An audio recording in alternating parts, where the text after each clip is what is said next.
It's your boy Hood Stop Man, host of Up and Coming Stars. In today's episode 2, Suicide Awareness.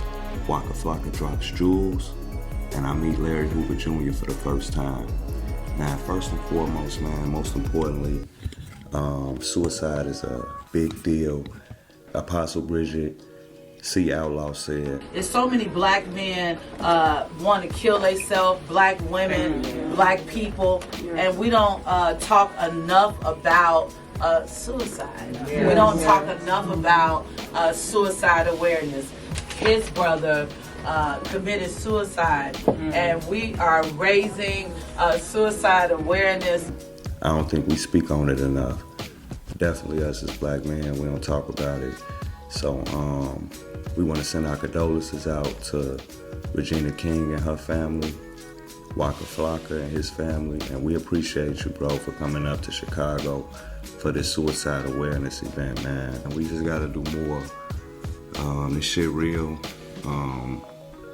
We got people suffering in silence every day, our friends, loved ones, and the most important thing we can do is ask them why they okay.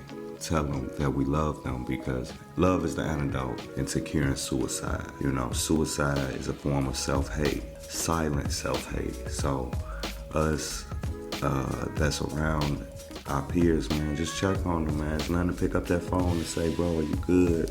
I love you, you know, because too much of the wrong shit is the norm. So we got to reverse that. Man, shout out to GF, man. He actually presented the Global Humanitarian Award to Apostle Bridget C. Outlaw.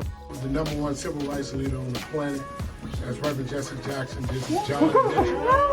Present this award from Reverend Jesse Jackson for the Global Humanitarian Award that Dr. Apostle Outlaw received. And we want to let you know that we love you. And John came to let you know the Reverend says he wish he could have been here. John's funeral today, unfortunately. So God bless you. Thank you for all your work. Keep doing your work. Reverend Jackson says. But without further ado, man, y'all enjoy the show. To all my up and coming stars, tell your people you love them. You got to actually tell yourself, like, yo, how am I judging you?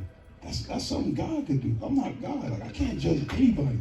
So that opened up a whole blanket for me, because just that subject opened me up in everything in life. So now I just start walking in rooms. I'm like, I don't care. They're like, yo, this is white guy. These niggas is racist and this. I'm like, that's a blessing, because now I know who you are. You get what I'm saying? So if I know exactly who you are, I know how to handle you. I know the kind of questions I can ask you. I could be a liar, but I can lie to you to get your truth, and you would never gave it to me before. So I'm in a position where God just put me in random rooms all my life. I've been around the most gangsters people you could think about, the most coolest people, the most prettiest people.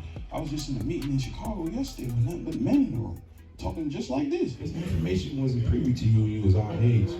So God respect the kids, and the kids actually got to be humble enough, and smart enough to know when y'all get information, bring it back to the OGs. Bring it back. You have to just learn how to collaborate, not collide. Man, we good at colliding and going to war and killing and arguing and talking about each other, but bring that information back, man. Information powerful, man. That's why people say, Waka Flocka cool, he talk to everybody. Yeah, nigga, because people give me some real information talking to them. Like, I never knew how to talk to people until I became an artist. If I pop up, I'm telling you, it's game time. You ain't going home no more. Like, I was with them guys, like, I was only with them niggas. I was scared that them niggas would pop up on me. You see what I'm saying? So I had a choice to be in the streets. I was a nigga that was forced in the streets. I actually well, you know, shit is easier. My whole family with this. If I need this, I'm gonna go do this. I chose the streets. It's a difference. Every person in the street, nigga, you chose it too. So it's a choice. How far you go with it, that's different. You know what I'm saying? So I just know, man, for me in life, I just connect to people that think like me. That's it. I don't want to hang around young guys. I'm not here to criticize anybody. So for anybody that lived the lifestyle and made it out of it and then turn around like, yo, John, niggas messing up the community. It's like, man, you gonna get your bro. Nigga, you know you wasn't thinking like that at 13. You was just like all of us. Cut it out. Just stop with the criticism, man, and just help a little. You don't gotta help a lot. It's good to be able to do things small because you got room to be big.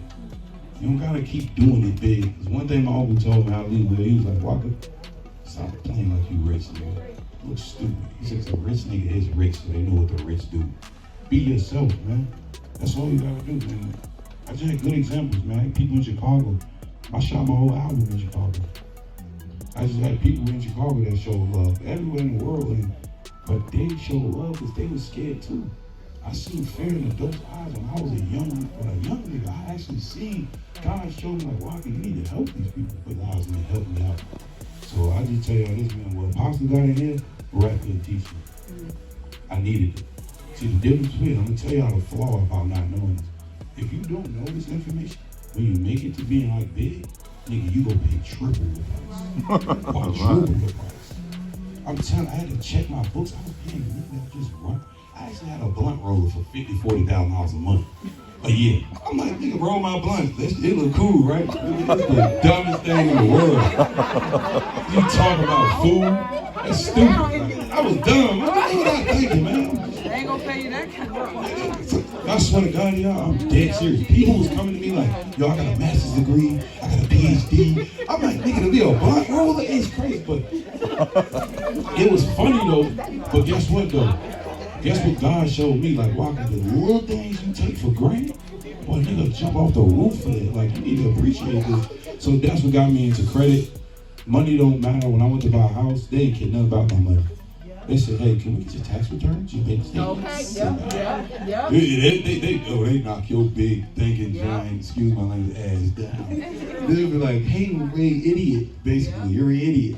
You got all this money, no bank account, no LLCs, no C Corps, no trust funds, no policies.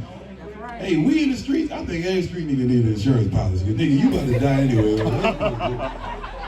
Hey, it's the truth, nigga. You out here with blocks and rocks, nigga. What you think gonna happen? We all trying to do one thing, man, be happy, successful, and free.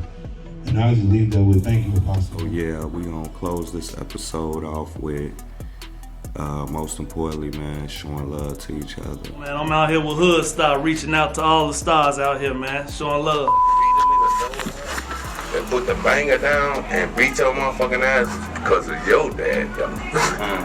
Your dad taught me, he taught him, he taught Buck how to fucking scramble. Nigga, your dad was sanctioned by Larry Hoover. Did you know that? Did you know that Larry Hoover sent a kite for your dad, not me, not him? Larry Hoover sent a kite for your dad. Nigga, the only reason why I was able to be a coordinator at the time I was able to be where I was at, my own shit like that. I was able to get A coordinator. because of the fuck your old man was, but let alone who the fuck my brothers was. Oh, man. Act like y'all know what the fuck going on. Get into it with Hood Star. They woke up a star. What up, Star? Shout out to the big dog Hood Star on the camera. What up?